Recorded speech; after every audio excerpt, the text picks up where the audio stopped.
হজ ও ওমরার ইহরাম বাঁধার পর অনেক কাজ নিষিদ্ধ হয়ে যায়। পুরুষরা মাথা ও মুখ ঢাকতে পারবে না, কান ও ঘাড় পা খোলা রাখতে হবে, সেলাই করা কোনো পোশাক পরতে পারবেন না। তবে ঘড়ি, বেল্ট ও সাথে থাকা ব্যাগে সেলাই থাকলে সমস্যা নেই। পায়ের পাতার উপরের অংশ ঢেকে যায় এমন জুতা পরাও নিষেধ। চুল দাড়ি আঁচড়ানো ও সিঁথি করাও নিষিদ্ধ। নারীরা চেহারায় কাপড় লাগাতে পারবেন না, তবে মাথা ঢেকে রাখতে হবে। বিভিন্ন সাজ প্রসাধনী ঘ্রাণমুক্ত হলেও ব্যবহার করা নিষেধ। ইহরাম বাঁধার পর পুরুষ নারী উভয়ের জন্য আরও কিছু বিষয় নিষিদ্ধ হয়ে যায়। সুগন্ধি ব্যবহার করা যাবে না। সুগন্ধি সাবান, পাউডার, ক্রিম, পারফিউম ব্যবহার নিষিদ্ধ। সুগন্ধি জর্দাও খাওয়া যাবে না। হাত পায়ের নখ কাটা ছোট করা যাবে না। নগদে ৫০০ টাকা বা তার বেশি পেমেন্টে পেতে পারেন ঢাকায় জমিসহ ২০ কোটি টাকার পুরস্কার।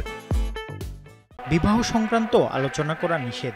সহবাস করা, কামবাব সৃষ্টি হয় এমন কথা ও কাজ করাও নিষেধ। মুফতি আব্দুল্লাহ তামিম, সময় সংবাদ।